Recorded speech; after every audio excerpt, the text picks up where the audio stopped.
Yo, what it do? It's your boy T.Lee, and I'm back with another fire video from Insanity Body Cam. It's another episode of some Insanity Body Cam. They've been dropping though. We got a few more that we're gonna be doing a reaction to. You know what I'm saying? But as you can see by the title, Killer's son thinks his mother death is hilarious. We got another one of those. Another person that takes out the person that brought them into this world. I never understand that. It'll never click up here. You know what I'm saying? But before we get started and jump into this, I need y'all to like, share, subscribe. Like and share and subscribe. We're on that road to 100K subscribers. Let's go and get into it. She's in critical condition, Nick. Oh, thank the Lord. You want to do right there real quick? Hold on. This is 25-year-old Nicholas Hubbard. Just hours earlier, he savagely assaulted his own mother while his grandmother watched in horror. My grandson is killing his mother. Nicholas is laughing, joking, and acting cheerful with police as if nothing had happened. And what makes it even more lock him up. is Oh, how God. little he seems to care if his mother lives or dies. Are you okay?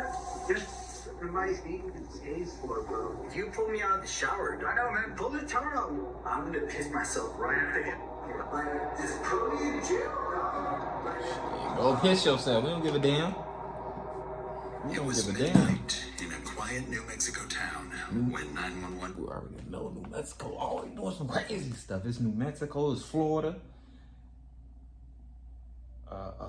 Somewhere in the southern areas, it's always some chaotic, crazy stuff. Dispatch received a call from a panicked woman who had just found her daughter brutally attacked and barely alive inside her home. But as the woman tried to explain what happened, police had no idea that the killer was still in the house, standing right behind the panicked caller.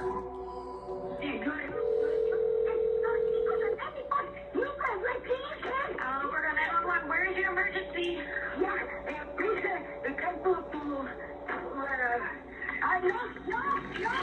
there anybody there that speaks English? No, that's not true. Where is this at? Nothing. Where is the emergency? There is no emergency.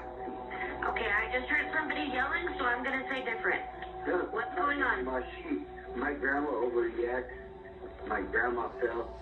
Nah, Granny ain't reacting, she right. And I bet you this boy is not right in the head, but they're still trying to take care of a kid that's not even right in the head.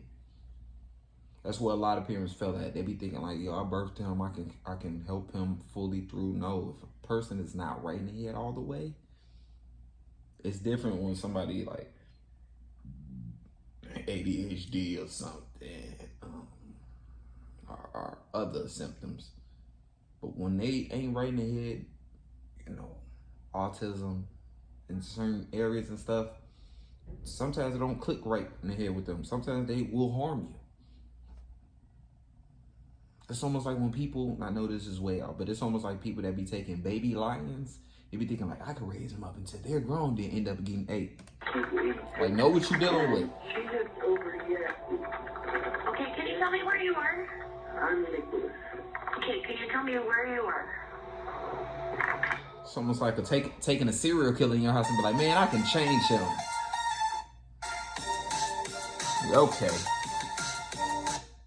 After the abrupt end to the call, dispatch attempted to call back, but there was no response. So police immediately traced the phone's location Thank and God rushed she's units smart. to the scene, fearing that the caller was trying to cover up something terrible.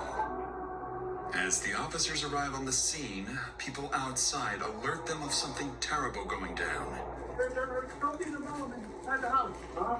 There's something wrong in the house. I'm bleeding. She's got blood all over. Hey, let's go right here. Okay, stay here. This is the lady that's hurt? No, her hands are cool, bro. My grandson is killing his mother. Yes. He's what? Killing his mom, his girl. Okay, what is he doing? What is he doing? He's choking her. While an officer stands at the door to figure out how to proceed further, another officer approaches the woman who called 911, unharmed but visibly shaken. She claims her grandson is inside right now, attacking his mother and trying to kill her. With no time to waste, officers prepare to force entry, trying to stop the ongoing murder before it's too late. Go, go, go. Alamogordo Police Department, let me see your hands. Let me see your hands. Alamogordo Police Department. 1038. Let me see your hands. Step out. Hold that. Hold that. Let me see your hands. Put your hands up. Turn around. Turn around. Keep your hands up. Keep your hands up. Put your hands behind your back. Put your hands behind your back. Roof ass wasn't taking no shower.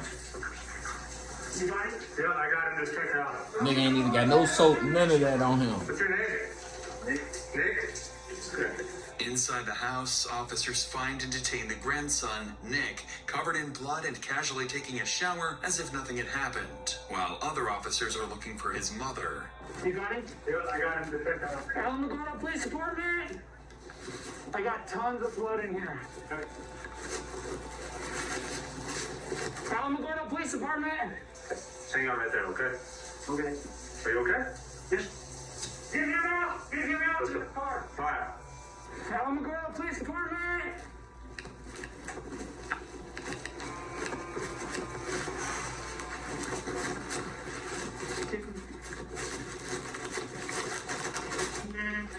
Oh, dude.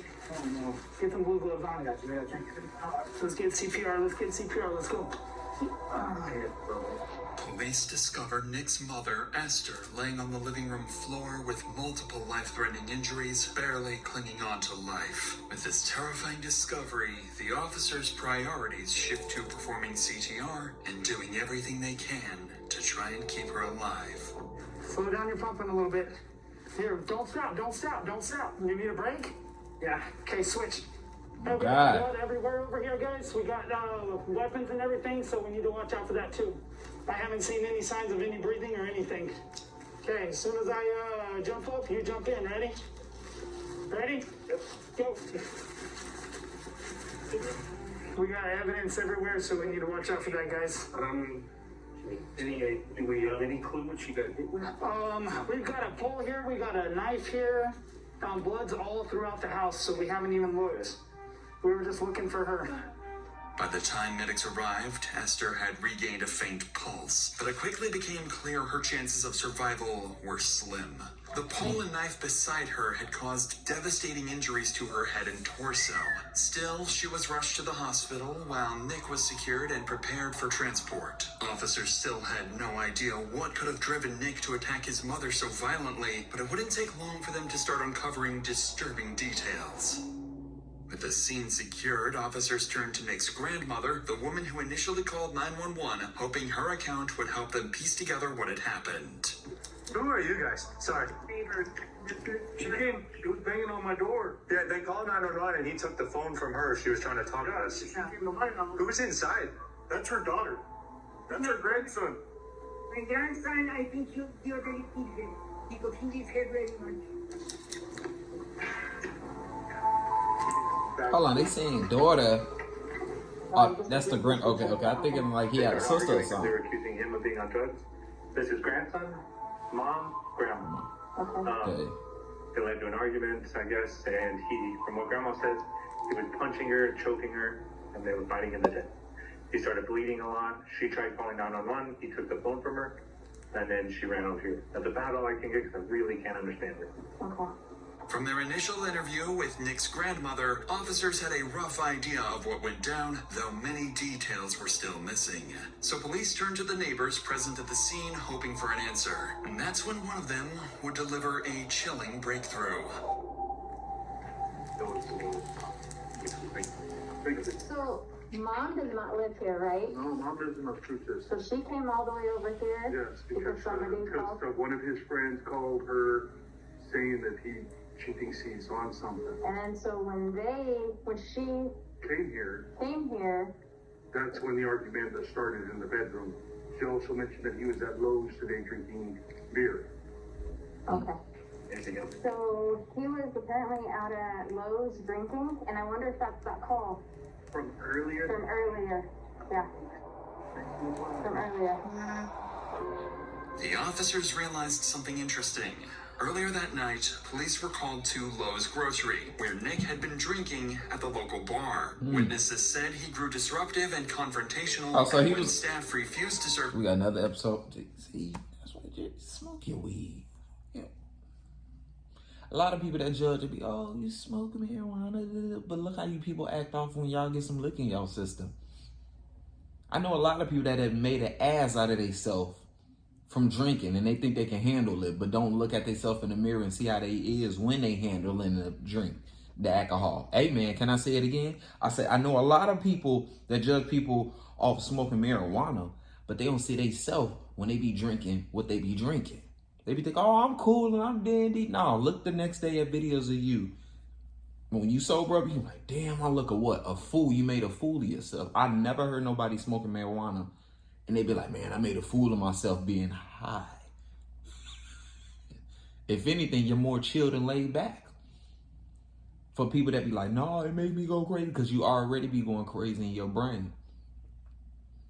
Watch who you be smoking with, maybe. Him another beer, he became aggressive. When his grandmother came to get him, I've Nick never took heard his in anger on life. her I never heard. outside the. I've never heard the story of like, yo, Snoop Dogg, he was smoking marijuana, ended up punching and acting wild and getting in his car and going crazy. And no, I've never heard of that. I've never heard somebody throwing up off marijuana.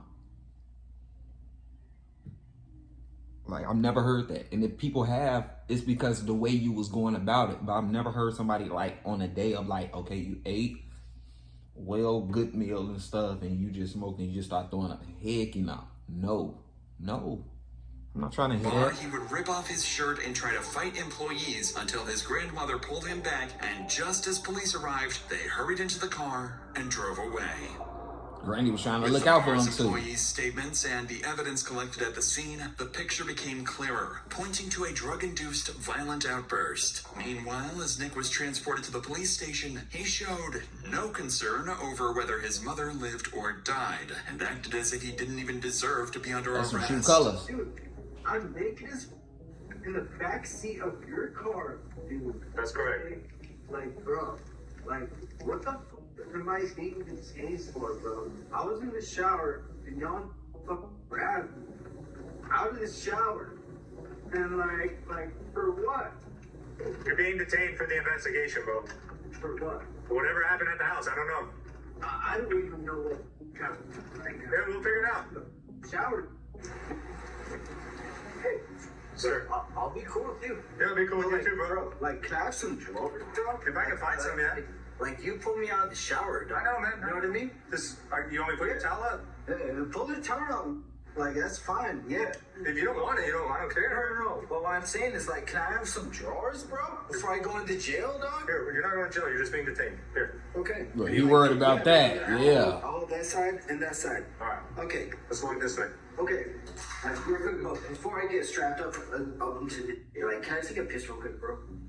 No, I'm gonna piss myself I right have to get something else to put around you, and then yes. Bro, I'm about to piss right here and all over this, bro. I'll let you, bro, but I have to get a belly band for you first, okay? So Okay. First, let's do this, okay?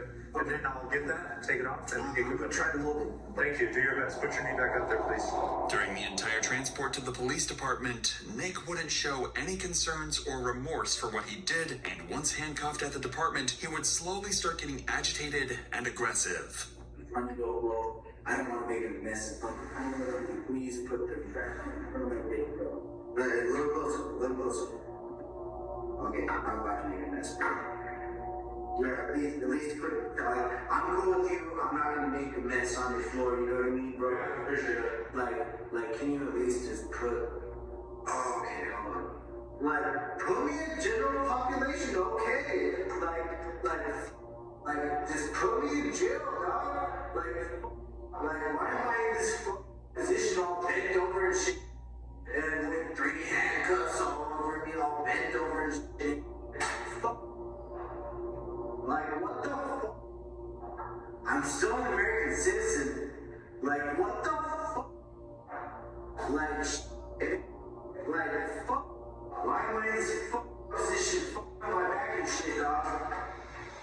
After Nick's rants about being handcuffed in an uncomfortable position, he eventually calmed down and began chatting with one of the officers. That's when, for a short moment, he broke down while talking about his past, hinting at underlying motives suggesting the attack wasn't random, but driven by trauma and revenge. You go to school here? Yeah, I graduated from Alberta High School, but I spent most of my time in private school and, believe it or not, in Christian school. And Legacy Christian Academy up here. Yeah, that's cool. Yeah, I grew up most of the time there. Right. My father died whenever I was 10 days after my 11th birthday. I'm sorry to hear that, bro. Can't imagine what that's like to go through. Yeah. But what that got to do with you attacking your mama and stuff? Like, it be stories like this, and they be taking out on the mother and stuff, like the mother killed the dead and stuff. Now, I can understand that, would still be wrong, because you don't make that choice. Only God makes them choices on whether a person's supposed to be here on this earth or when if they time to go. Us as humans don't make that decision on when it's time for a person to go.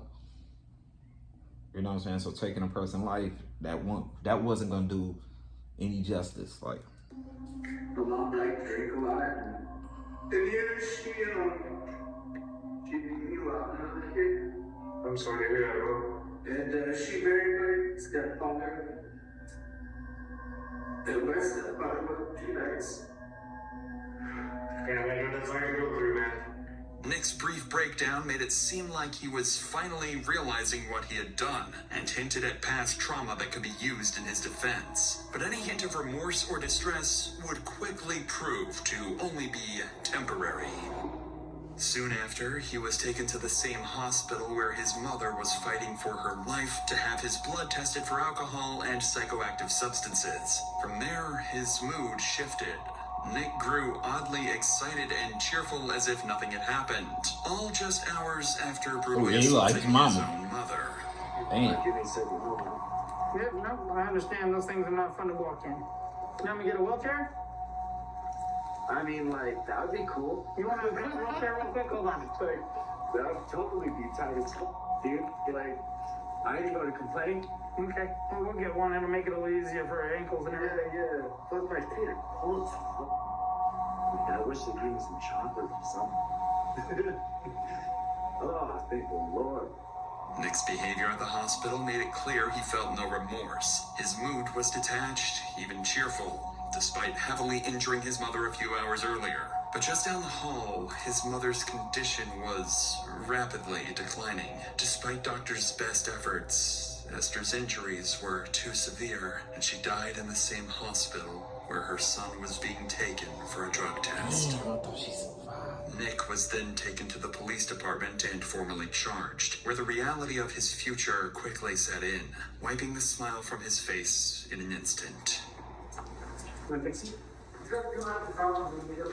Oh, you know. You're going to sit down. All right, so we're going to be charged. These are your charges and your paperwork right here. Being charged with open count of murder, first degree felony, capital murder. Being charged with capital murder. And with that, Nick was taken to jail. Later interrogations with his grandmother revealed that when Esther came home to check on her son, a violent confrontation broke out. Nick punched her repeatedly, knocking her down, and continued the assault, even as his grandmother tried to intervene and called 911. He snatched the phone to stop the call, then resumed the attack until his mother was dead. Damn. Although the exact motive is still unclear, investigators believe drugs played a major role in fueling Nick's rage. Combined with the troubled past he had already spoken about, it culminated in a violent outburst that ended with the brutal beating and stabbing of his mother. On July 19th, 2024, Nicholas Hubbard was charged with murder in the first degree, tampering with evidence, and interference with communications, and was convicted for 30 years in prison. Oh, yeah. Hey man, shout out to my boy Trayvon. Anyway, I guess justice was served and he got what he deserved. he got what he deserved, man. 30 years, bro. We understand what you went through and stuff, but like I said, you don't. And I know it's hard. And it's easy to say, like, yeah, you gotta move on with life. And you gotta find you gotta just find a light in certain places. That's probably hard to. It's hard to turn the other cheek. It's hard to forgive. You know, because of his past trauma, dealing with getting beat by his stepdad, his mama beating him, losing his dad and everything. But you just don't. It never ends well doing stuff like this, you know. But let me know in the comments what y'all think. Make sure y'all like, subscribe, turn on that post notification bell. You already know we're on that road to 100K subscribers, and I'm out.